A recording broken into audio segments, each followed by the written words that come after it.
जन्म वैकुंठ प्राप्त हुई जपे नाम मोहम्मदम स्वाहा। कोटि कोटि प्रणाम नतमस्तक सकल प्रजा जन्म है दीन बंधु दयान निधि अभिनंदनम सुस्वागतम आदिमा निर्मल धर्म दुदेह कुंदन कंचनम चंद्रमुख रत्नारि मणि माणिक नेक पंकजम स्वर मनोहर शीतलम सवि मोहने प्रदर्शनम दानी ब्रह्मा वीर रूप करुणानिधि पुरुषोत्तम तीर्थ रूपम स्वर्ग सम्मकान करति पावनम पिण्य बिंदु शोभित आद ज्योति जन्मस्थलम चतुर्भुज सिद्दीक फारूको कनियो हैतरम फातिमा प्रिय दर्शनी हसनैन सत्य कुटुंबक। वो कहता है ये मुसलमान कलमा पढ़ के आले नबी पे जुल्म करते हैं। यार मैं हिंदू होकर के कहता हूँ अगर हुसैन मुझे मिल गए होते, अहले बैत मुझे मिल गए होते, अली के घर वाले मुझे मिल गए होते तो मैं अपने सरों पे हुसैन का कदम रख के कहता हुसैन करबला नहीं मेरे घर चलिए, ये हिंदू का सीना नहीं हुसैन का करबला बना करके आपको रखा जाए। ऐसे ऐसे आशिक पैदा हुए हैं। आप तारीख पढ़िएगा तो आपको मालूम चलेगा। करबला की शहादत के बाद 10,000 ब्राह्मण पंडित 10,000 ब्राह्मण पंडित करबला की शहादत के बाद हिंदुस्तान से 10,000 ब्राह्मण पंडित इमाम हुसैन की ताईद में इमाम हुसैन की शहादत का बदला लेने के लिए करबला गए थे। ये तारीख बताती है, जिनको आज हमारे हिंदुस्तान की जबान में हुसैनी ब्राह्मण कहा जाता है। मैंने जब इनकी तारीख पढ़ी तो मालूम चला कि जब करबला में मौला हुसैन की शहादत हो गई, ये खबर जब पूरी दुनिया में फैली तो हिंदुस्तान में फैली। हिंदुस्तान को मेरे नबी ने ऐसे ही नहीं कहा था कि मुझे हिंद से जन्नत की खुशबू आती महसूस हो रही है। ऐसे ही नहीं कहा था कि यहाँ पे प्रधानमंत्री मोदी जी होंगे ना, इसलिए कहा था कि मुझे हिंदुस्तान से जन्नत की खुशबू आती महसूस हो रही है, क्योंकि हिंदुस्तान को तारिगाने चिश्तो बहिश्त में मदीनतुल औलिया कहा जाता है। इसी हिंदुस्तान में जहां बदिउद्दीन जिंदा शाह मदार 450 साल पुराने बुजुर्ग हैं, उसी हिंदुस्तान की सरजमीन पर 750 साल पहले सरकार गरीब नवाज का मजार मौजूद है। सुभान अल्लाह। तारीख हिंद पढ़ो तो आपको पता चलेगा। मौला हुसैन की शहादत के बाद यहाँ से 10,000 ब्राह्मणों का काफिला गया था आका हुसैन की शहादत का बदला लेने के लिए। और करबला के करीब जब पहुंचे ना तो जालिमों ने 10,000 को शहीद कर दिया, कत्ल कर दिया, गर्दन काट दी। लेकिन एक मजे की बात सुन, जब 10,000 लोगों के सर कट गए ना तो रात के पिछले पहर में एक सफेद रोशनी उस सरजमीन पे नमूदार होती है और उस रोशनी में एक नौजवान तशरीफ लाते हैं और जितने कटे हुए सर थे सबको जिस्म से लगा लगा के जोड़ते जाते। जिसका सर जिसके जिस्म से जुड़ता जाता वो फिर से जिंदा होकर के जमीन पे बैठता जा रहा है। सुभान अल्लाह। 10,000 फौजियों के कटे हुए सर फिर वापस से जोड़ के जिंदा कर दिए गए। उसके बाद ब्राह्मणों के फौज का जो सिपह सालार था उसने पूछा था, ए नौजवान तू कौन है जो हमारे कटे हुए सर को फिर से जिंदा कर दिया था। यार इस मजमे को झूम जाना चाहिए इस रिवायत को सुन करके। जब मैंने लखनऊ में बयान किया था हंगामा बर्पा हो गया था। जब पूछा था उस ब्राह्मणी सिपह सालार ने, ए नौजवान कौन है आप जो कटे हुए सर को जोड़ के फिर से जिंदा कर रहे हैं, तो उस नौजवान ने कहा था, ए लोगों मैं कोई और नहीं हूँ, वो जिनके नाम पे तू करबला शहीद होने के लिए आया था, तू शहीद हो गया था, मैं तेरे सर को जिस्म से लगा के फिर से जिंदा कर रहा हूँ। मैं कोई और नहीं, मैं करबला का वही शहजादा हूँ जिसे मौला हुसैन कहा जाता है। सुभान अल्लाह, सुभान अल्लाह। जिसे मौला हुसैन कहा जाता है। मैंने तुझे फिर से जिंदगी दी है ताकि तू दुनिया को जाके बता दे हुसैन करबला में सर को जरूर कटाया है लेकिन हुसैन मरा नहीं है। मेरा हुसैन कल भी जिंदा था, आज भी जिंदा है, सुबह कयामत तक जिंदा रहेगा। है ना? मौला हुसैन से सबने अकीदत की है, सबने बड़ा प्यार किया है आका हुसैन से। चाहे वो किसी भी धर्म के लोग हो, किसी भी कम्युनिटी के लोग हो, उन्होंने आका हुसैन से बेपनाह मोहब्बत किया है, बेपनाह प्यार किया है। मैं चलने से पहले आपसे गुजारिश कर रहा हूँ, मेरे नौजवान बच्चों अल्लाह का शुक्र मनाओ कि हमें हुसैन के बड़े जुल्म बर्दाश्त किए हैं सादात ने करबला की सरजमीन पर, लेकिन फिर भी इस्लाम की तालीम को हाथ से नहीं छोड़ा है। नबी का जलसा करने वालों, आका हुसैन से मोहब्बत करने वालों, इस जलसे का ये पैगाम होना चाहिए। जिस हुसैन ने सर कटाकर सजदा नहीं छोड़ा था, हमें भी अपने पेशानियों से सजदे को दूर नहीं करना है। मेरी दो चार बातें सुन लो, अमल करना आपकी तबीयत है, अमल करना। अपने बहनों को पर्दे की तालीम दो, अपने बहनों को पर्दे की तालीम दो। खुदा की कसम, पर्दे में हमारी बहनें महफूज रहेंगी। नौजवान बच्चों, नशे से अपने आप को दूर करो। आपको पता है सुप्रीम कोर्ट में सच्चर समिति की रिपोर्ट कह रही है मुस्लिम कम्युनिटी का 70%, 70% मुसलमान तबका या तो एजुकेशन में जीरो हो चुका है, या तो हेल्थ में जीरो हो चुका है, या तो नशे में सबसे ज्यादा आगे जा चुका है। तुम बताओ इस्लाम की सरबुलंदी के लिए क्या खिदमत करोगे? नशा जब तुम करोगे सेहत बर्बाद होगा। इसलिए शराब से नशे से अपने आप को दूर करो। मैं साल 2 साल से पूरे हिंदुस्तान और हिंदुस्तान के बाहर अपने नौजवानों में एक इनकलाब बर्पा कर रहा हूँ, और वो इनकलाब ये इनकलाब है मेरे नौजवानों, अपने सेहत को बनाओ, वर्जिश करो, वर्जिश। अपने सेहत को बनाने के लिए अगर हो सके तो जिम करो, एक्सरसाइज करो। बेहतरीन सेहत अल्लाह की एक बहुत बड़ी नेमत होती है। अपने सेहत में ख्याल रखो, शराब से, बेहयाई से, बुराइयों से अपने आप को बचाओ। वो यार हैरत की बात है, ये कलमा पढ़ने वाले जालिम मेरे हुसैन पे जुल्म के पहाड़ तोड़ रहे हैं। यार सलाम कर उस पंडित को जिसने कहा था सुन तो सही, शहर तैयबा से जो चल कर के हवा आती है, दर्दमंदों के लिए बन के शिफा आती है। अरे ये कैसे मुल्ला है जो आका को बशर कहते हैं? हम तो हिंदू हैं, हमें सुन के हया आती है। यार ये कलमा पढ़ने वाले यजीदी जो करबला में हुसैन पे जुल्म कर रहे हैं, वो पंडित कहता है यार मैं काफिर सही, मैं काफिर सही, लेकिन सुन तो सही, लबों पे छड़ी चलाता। ये देख रहा था कि सैयदा ज़ैनब तड़प गई, और सैयदा ज़ैनब ने दरबार यजीद में जो खुतबा दिया था, आज भी यजीद ये थर्रा रही है। ज़ैनब ने कहा था, ओ जालिम यजीद, किस लबों पे तू छड़ी चला रहा है? और तूने नहीं देखा है, ज़ैनब ने अपनी आंखों से देखा है।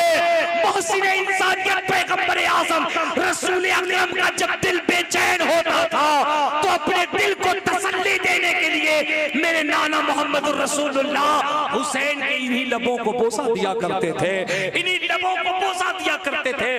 ओ जालिम, पोशागाहे रसूल की जरा कद्र तो कर, मेरे हुसैन के लबों पे छड़ी न चला। ये हाल रहा है। आप जानते हैं दास्ताने करबला के बाद का एक अजीब सा मंजर सामने आता है। एक रिवायत और सुनो, दिल तड़प जाएगा। जब करबला के बाद इब्ने ज़ियाद जब भागता हुआ जा रहा था ना, उसने देखा एक खेमा नस्ब है, उसे प्यास लगी थी, उसे प्यास लगी थी।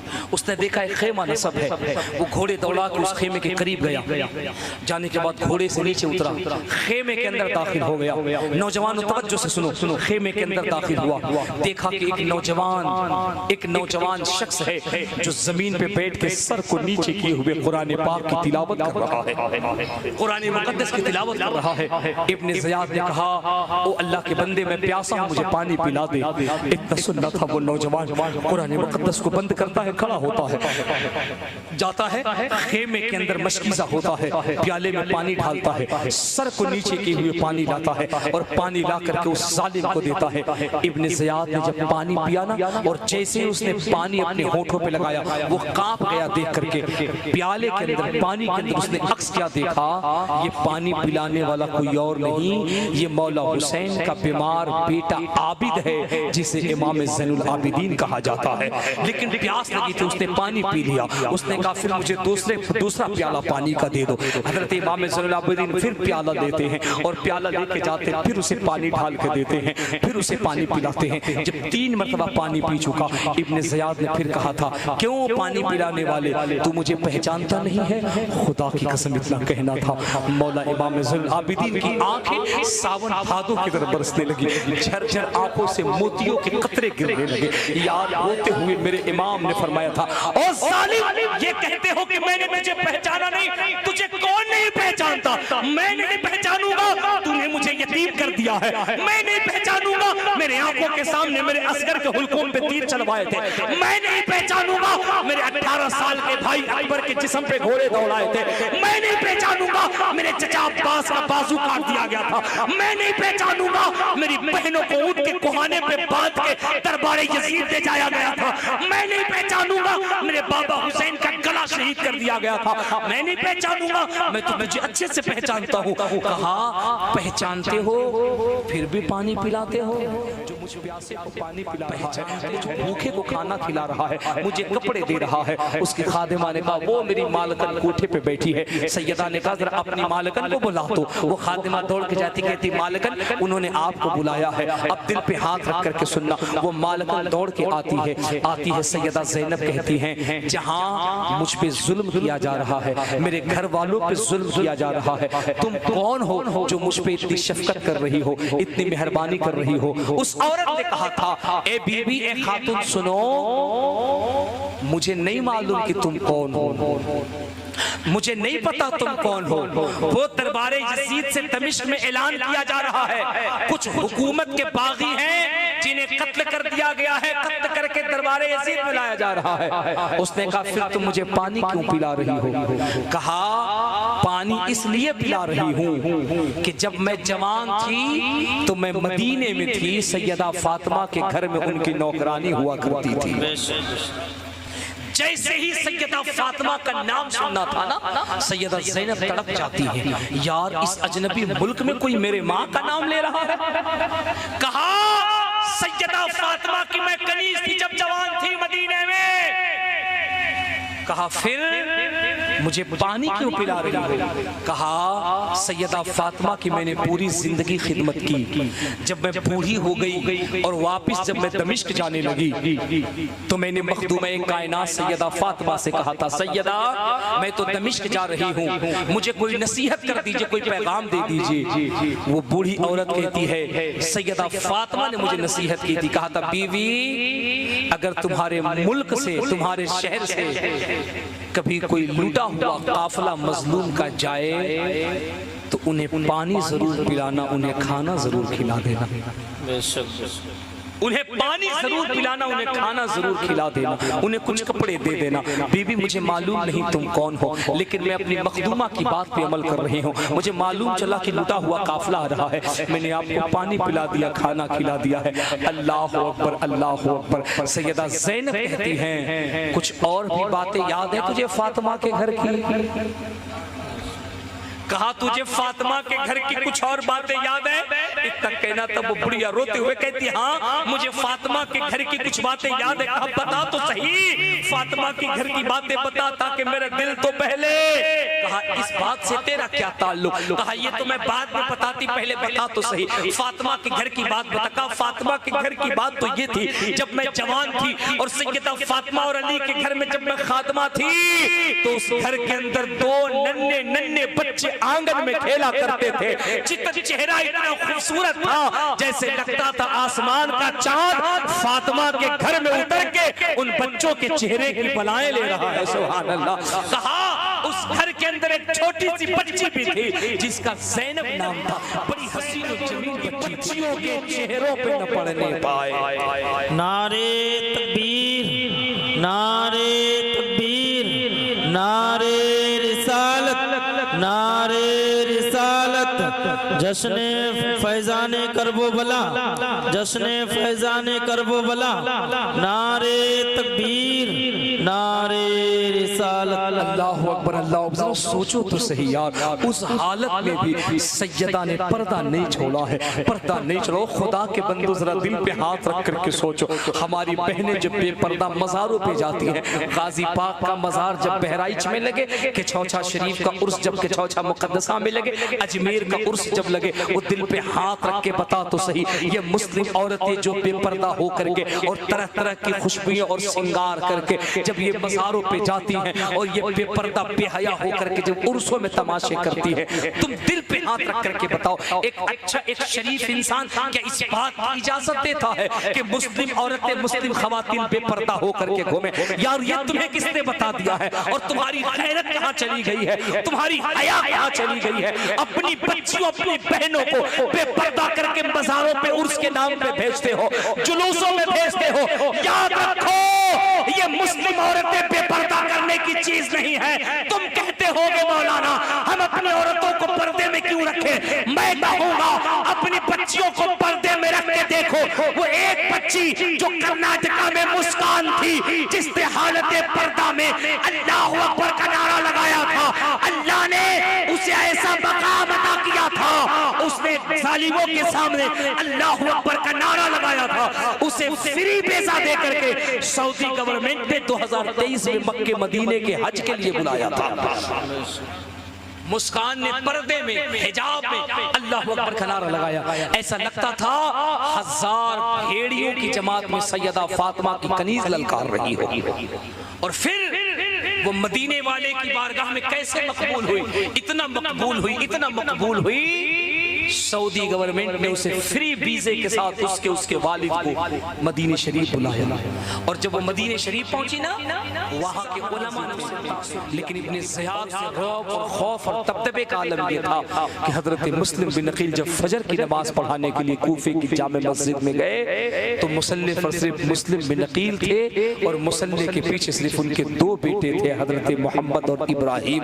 पूरा कूफा गायब था, एक शख्स भी मुस्लिम बिन अकील के पीछे नहीं था। सब डर चुके थे, सबने रातों रात अपनी बैअत तोड़ दी थी। अल्लाह अकबर, ये मंजर मेरे हुसैन को मालूम नहीं है। आका हुसैन तशरीफ ला रहे हैं, अल मुख्तसर ये है करबला तशरीफ लाते हैं। आपको पता है 7वीं मुहर्रम को आका हुसैन के कबीले पे पानी बंद कर दिया गया, ये तारीख बताती है, वरना हकीकत तो ये है पानी हुसैन के कबीले पे बंद नहीं किया गया था। हुसैन ने पानी पे ताला लगा दिया था, नहर फुरात पे ताला लगा दिया था, और हुसैन के घर वालों ने बताया था पानी बंद हो जाए उसके बाद भी इस्लाम का झंडा कैसे फहराया जाता है, पानी को पानी कैसे पिलाया जाता है। अगर ये सीखना है तो आओ, करबला में 6 माह के नन्हे असगर से सीखा जा सकता है। लेकिन तारीख बताती है मेरे दोस्तों, 7 मुहर्रम शरीफ को करबला में नहर फुरात पे यजीदियों ने कब्जा कर लिया है, पानी को बंद कर दिया गया है। और सुन तो सही,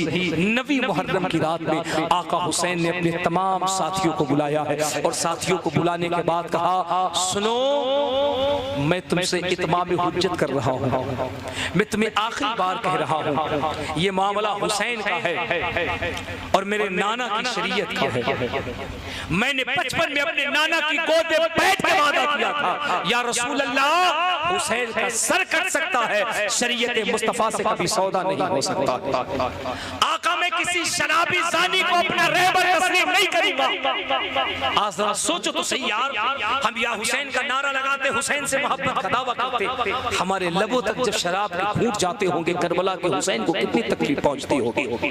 हम मौला हुसैन से मोहब्बत का दावा करते हैं, हमारी परेशानियों से जब सजदे दूर होते होंगे, करबला के हुसैन को कितनी तकलीफ होती होगी। जिसने करबला में 10वीं मुहर्रम को मुअर्रिखीन फरमाते आका हुसैन का जब जुब्बा शरीफ जिस्म से अलग किया गया था तो 100 से ज्यादा नेज़े के निशान मौला हुसैन के जिस्म पर थे, 70 से ज्यादा तीरों के निशान थे। उस आलम में भी हुसैन ने कहा था, लोगों मुझे 2 रकात नमाज अदा कर लेने दो, मैं जंग रोक करके सजदा कर रहा हूँ ताकि मेरा रब भी गवाह हो जाए। हुसैन हालत जंग में भी रब को राजी करने का सजदा नहीं छोड़ा था। और आज हालत क्या है, हमारी मस्जिदें वीरान पड़ी हुई है। वो हमारा इमाम और हमारा मुअज्जिन फजर की नमाज पढ़ता है, हमने मस्जिद जाने की तौफीक नहीं होती है। ओ मेरे नौजवान बच्चे, कहानी तो सुन, कहानी तो सुन। 9 मुहर्रम शरीफ को मौला हुसैन ने रात में अपने खेमे का चिराग गुल कर दिया, बंद कर दिया, और बंद करने के बाद फरमाया, लोगों मैं चिराग बंद कर देता हूँ, अंधेरे में जो चाहे जा सकता है, मैं किसी का चेहरा नहीं देखूंगा, कोई मेरा चेहरा नहीं देखेगा, ताकि उसे अफसोस करना पड़े। चिराग मौला हुसैन ने बंद कर दिया। वो चंद लम्हों के बाद जब आका हुसैन ने खेमे में चिराग जलाया, वो क्या देखते हैं, जितने लोग करबला से मक्का और मक्का से करबला, मदीना से मक्का और मदीना, मक्का से करबला तशरीफ लाए थे, वो सब के सब मौला हुसैन के कदमों में बैठे हुए हैं। आका हुसैन ने इरशाद फरमाया था, ए लोगों तुम्हारे पास अभी भी मौका है, चाहो तो जा सकते हो। क्या जवान क्या बूढ़ा यही कह रहा था, हुसैन हम जब मदीने से मक्का आए थे और मक्का से करबला आए थे तो इसलिए इसलिए नहीं आए थे कि जब परेशानी की बात होगी, जब पानी बंद होने की बात होगी, जब भूख की बात होगी, जब मैदान कारज़ार में यजीदियों से लड़ने की बात होगी तो हम पीठ दिखा करके भाग जाएंगे। यार तारीख बताती है इंसान तो इंसान 10वीं मुहर्रम के दिन मौला हुसैन जिस घोड़े सुल्ज़ला पे सवार थे, जब हुसैन का घोड़ा सुल्ज़ला भी जख्मी हो गया था तो मेरे हुसैन ने अपने सवार घोड़े से भी कहा था, सुल्ज़ला हुसैन मुझे इजाजत देता है, करबला से जा सकता है। तो घोड़े ने कहा था, हुसैन माना कि जानवर हो लेकिन अहले बैत का गद्दार नहीं हो, मैं अहले बैत का गद्दार नहीं हो। हुसैन की मोहब्बत में कट जाना ये हमारी मोहब्बत की निशानी है। अगर हम मरेंगे तो कयामत तक लोग ये कहेंगे, अगर हुसैन की मोहब्बत सीखनी है तो जानवर से देख हुसैन के नाम पे जिंदगी कैसे लुटाई जाती है। ऐसे लोगों ने इश्क किया है।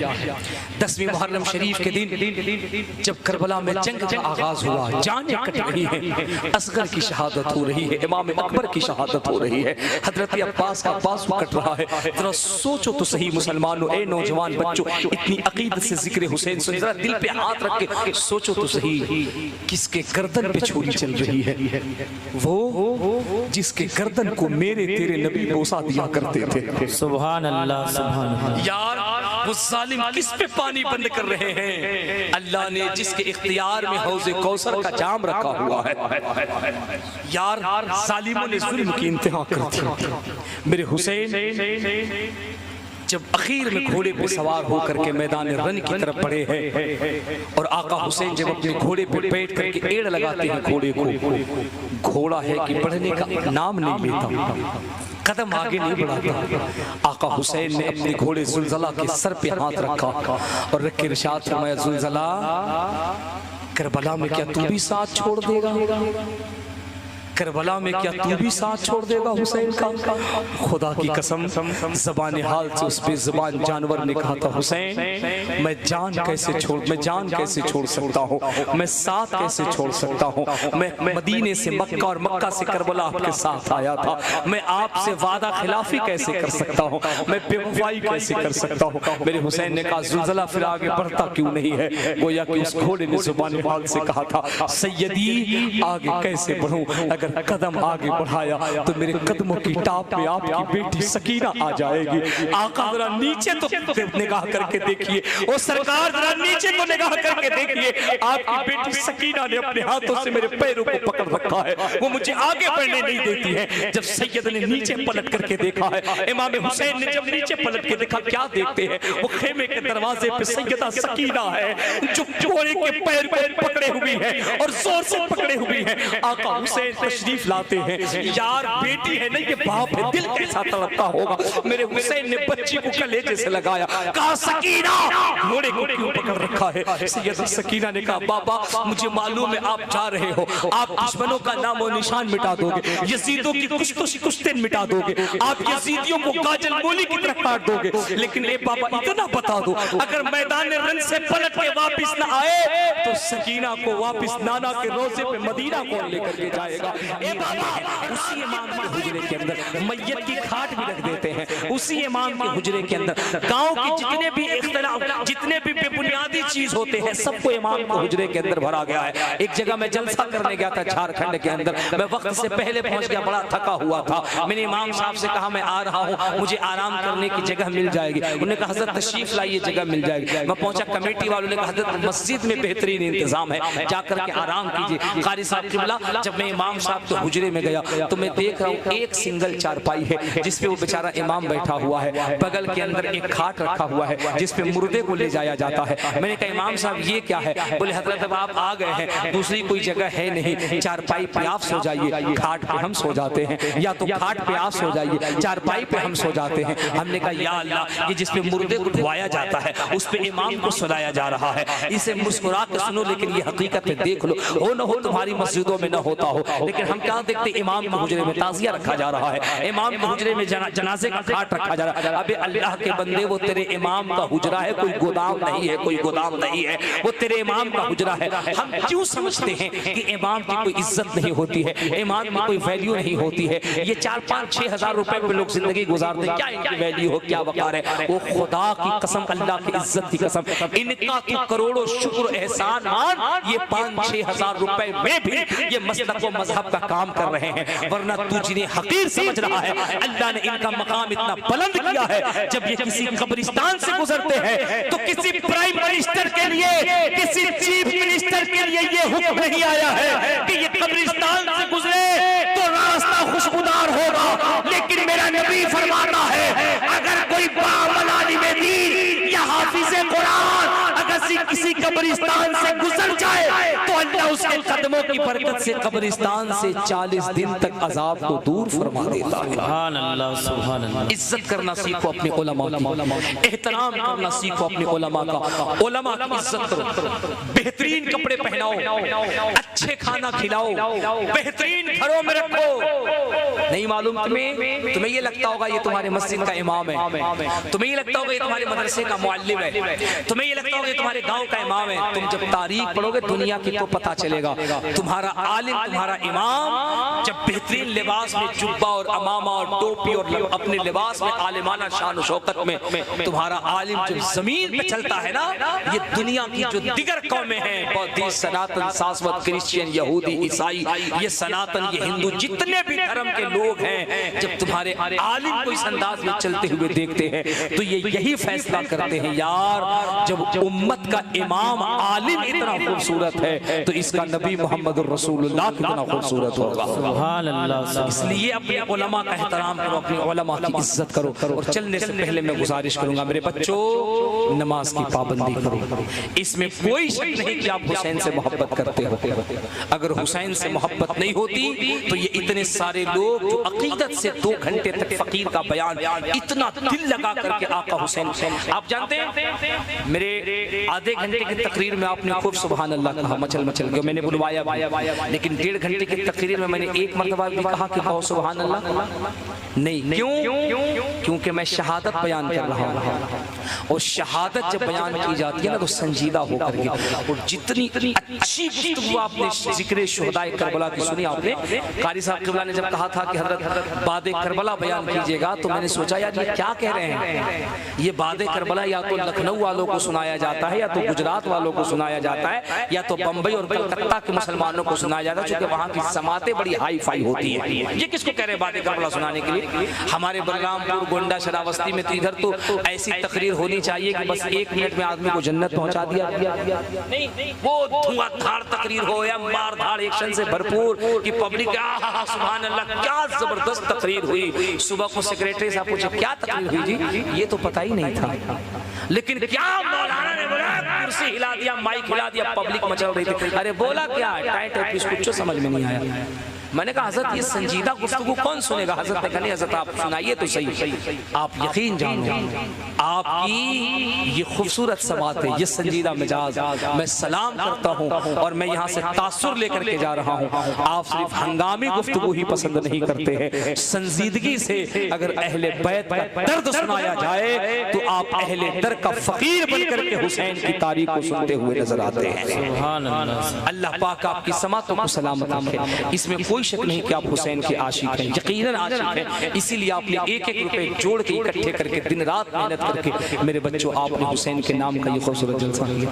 लेकिन अगर करबला में, अगर कयामत के मैदान में, अगर कब्र के अंदर आका हुसैन ने हमारी कलाई पकड़ ली, इधर मेरी तरफ देखो, मेरे हुसैन ने यूं कलाई पकड़ ली और पकड़ के कहा मेरे आशिक कहाँ जा रहे हो? तुझे मालूम नहीं कि नमाज मेरे नाना मोहम्मद रसूलुल्लाह की आंखों की ठंडक है?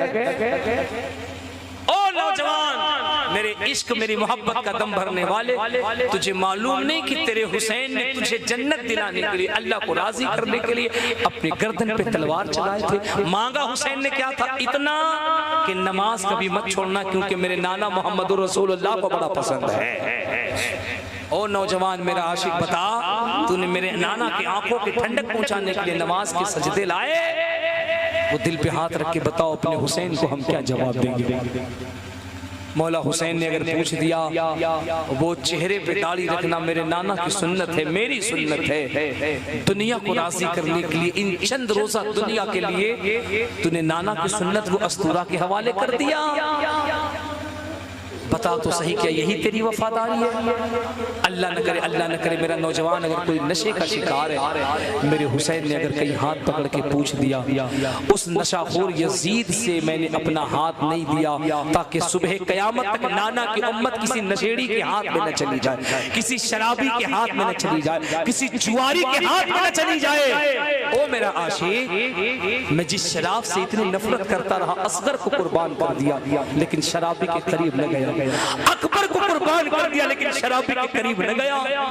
तो जब शराब को अपने लबों से लगाता था, क्या हुसैन का कटा हुआ सर याद नहीं आता था?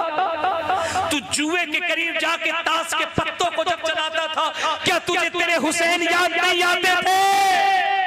मुझे बता तो सही, मेरा नौजवान अपने हुसैन के सामने क्या जवाब देगा? आंखें शर्मिंदगी से झुक जाएंगी, तेरा वजूद पानी पानी हो जाएगा। लेकिन काश अगर हुसैन तेरे हाथों को पकड़ के कह दे क्या लाया है, तो यार अगर तू झूम के कह दे आका हुसैन जाहिरन आपको देखा तो नहीं था, वो एक बिहार से फकीर आया था जिसने कहा था कि नमाज हुसैन को बहुत पसंद है, इबादत हुसैन को बहुत पसंद है। हुसैन आपको देखा तो नहीं था लेकिन जिंदगी भर नमाज़ें इसलिए पढ़ता रहा। अगर कयामत में हुसैन से मुलाकात होगी तो कहूंगा हुसैन, दुनिया से मैं आपके नाना की मोहब्बत में नमाज का सजदा लेकर के आया हूं। खुदा की कसम, जब ये जज्बा हुसैन के सामने पेश करोगे ना, मेरे हुसैन तुझे कलेजे से लगा के कहेंगे चल जन्नती जवानों का सरदार मैं हूं। आगे आगे सरदार जा रहा है, पीछे पीछे गुलाम जाता हुआ नजर आएगा। इसलिए इस जलसे से ये तासुर लेकर के जाओ।